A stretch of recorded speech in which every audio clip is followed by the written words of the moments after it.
Autoklaf adalah alat pemanah tertutup yang digunakan untuk mensterilisasikan suatu benda menggunakan uap bersuhu dan bertekanan tinggi selama kurang lebih 15 menit. Prinsip kerjanya memanfaatkan keringanan uap dibandingkan dengan udara, sehingga udara terletak di bawah uap. Cara kerjanya yaitu yang pertama, lepas pengunci pada autoklaf, lalu buka tutup searah dengan jarum jam dan buka secara hati-hati.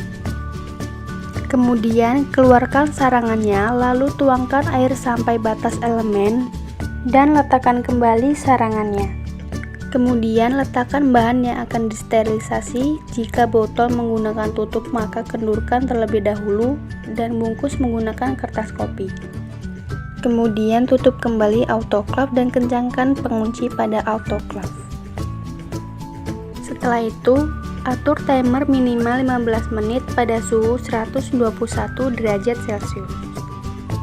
Selanjutnya, jika autoklaf mengeluarkan bunyi desis melalui klep, buka tutup klep dengan hati-hati, lalu keluarkan alat dan bahan dengan menggunakan pelindung tangan. Laminar airflow adalah meja kerja steril untuk melakukan kegiatan inokulasi atau penanaman.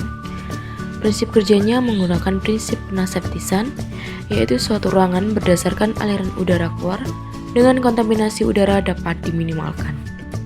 Sebelum menggunakan alat ini, terlebih dahulu kita harus mensterilisasi tangan kita menggunakan alkohol 70%, kemudian membersihkan area dalam dari laminar ini.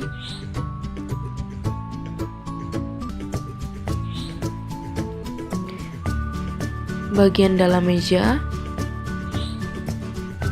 tidak lupa juga membersihkan bagian dalam samping dari laminar airflow ini. Setelah selesai, hubungkan kabel ke dalam stop kontak. Kemudian nyalakan lampu UV selama 15 menit.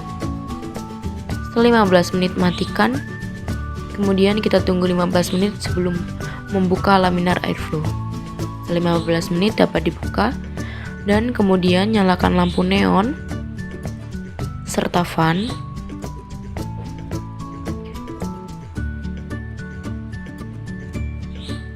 Dan mulai melakukan kegiatan inokulasi atau penanaman di dalam meja kerja steril tersebut.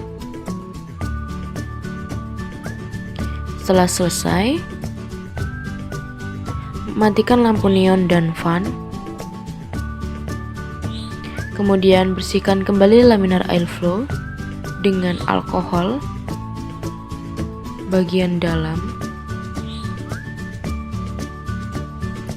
Kemudian tutup kembali laminar airflow agar selalu steril. Kemudian cabut kabel dari stop kontak. Kita akan menyalakan LED circular shaker. Untuk langkah pertama, mari kita hubungkan adaptor LED circular shaker ke stop kontak. Kemudian sambungkan kabel ke LED circular shaker. Kemudian tekan tombol power pada LED circular shaker. Lalu kita rapatkan clipping roll agar dapat mencekam tabung larutan dengan baik.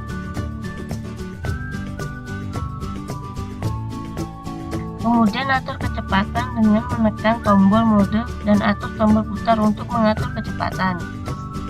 Selanjutnya atur kecepatan dengan menekan tombol mode untuk beralih ke pengaturan, lalu putar kembali tombol putar untuk mengatur beberapa waktu yang ditentukan.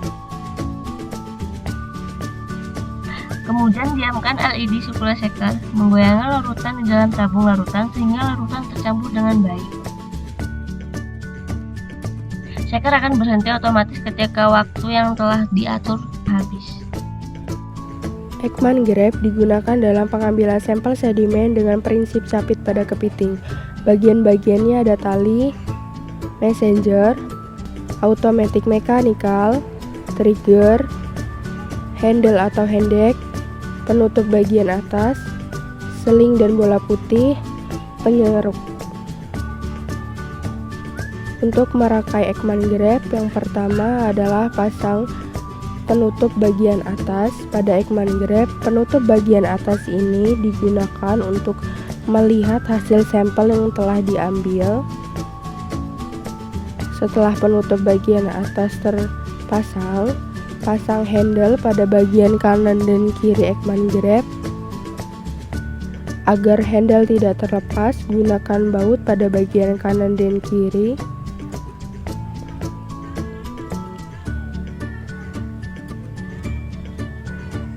Kencangkan baut menggunakan kunci.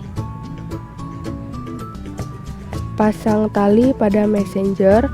Tali ini berfungsi untuk memegang alat. Messenger berfungsi untuk melepas kawat sling yang terikat di trigger.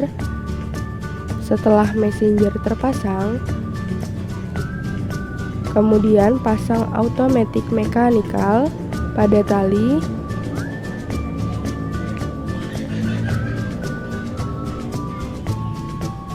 Pasang per pada tali. Setelah terpasang, masukkan tali pada lubang yang terdapat pada bagian atas handle. Kemudian letakkan automatic mechanical pada bagian atas handle. Kencangkan menggunakan baut agar automatic mechanical tidak terlepas pada handle.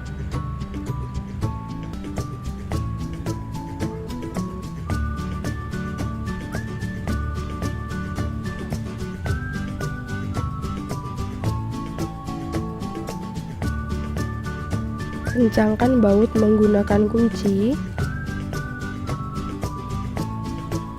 Setelah itu, ikat simpul pada tali. Simpul ini berguna untuk agar tali tidak terlepas pada alat. Pasang sling pada bagian trigger. Sling ini berfungsi untuk menahan pengeruk ke trigger agar pengeruk terbuka. Pasang pada bagian kanan dan kiri trigger dengan bantuan bola putih agar tangan tidak terluka. Setelah Ekman grab siap, masukkan ke dalam air yang sudah dipastikan tempatnya. Lepaskan messenger. Setelah messenger dilepaskan, pengeruk akan menutup dan mengambil sedimen yang diperlukan. Pengertian koloni counter. Koloni counter adalah alat bantu yang digunakan untuk menghitung koloni bakteri yang ditumbuhkan di media yang disimpan dalam cawan Petri dish. Setelah mengenal pengertian koloni counter, kita akan mengenalkan bagaimana cara memakai koloni counter. Yang pertama, kita menghidupkan koloni counter dengan mencolokkan kabel yang tersedia untuk menyalakan koloni counter. Lalu jika sudah ditancapkan, dan klik tombol yang ada pada koloni counter untuk menghidupkannya. Ini adalah tempat di mana kita bisa melihat jumlah bakteri yang ada, dan itu adalah pena untuk menghitung bakteri, dan ini adalah cawan Petri. Dan meletakkan cawan Petri dish pada permukaan yang ada garisnya. Kemudian hitung koloni bakteri dengan cara menekan dan menandai bakteri yang tumbuh dengan menggunakan spidol. Hitunglah dengan perlahan agar tidak ada bakteri yang terlewat. Jika sudah, tutup kembali pena yang ada.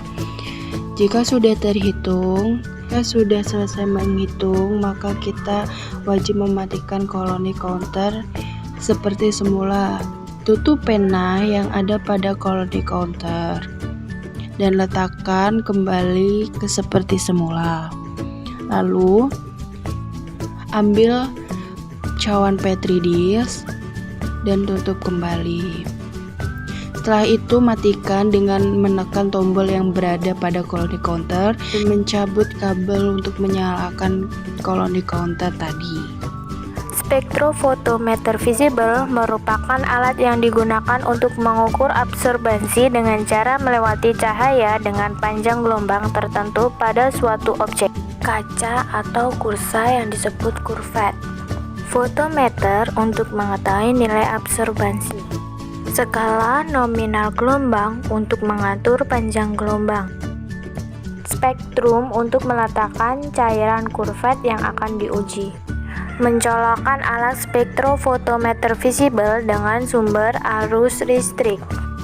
Menekan tombol on pada alat spektrofotometer visible dan biarkan alat stabil selama 5-10 menit. Mode untuk mengatur nilai absorbansi. Langkah selanjutnya memegang kuvet dengan ibu jari ke telunjuk tepat pada bagian kuvet yang buram. Lalu mengisi larutan ke dalam kuvet dan menutup.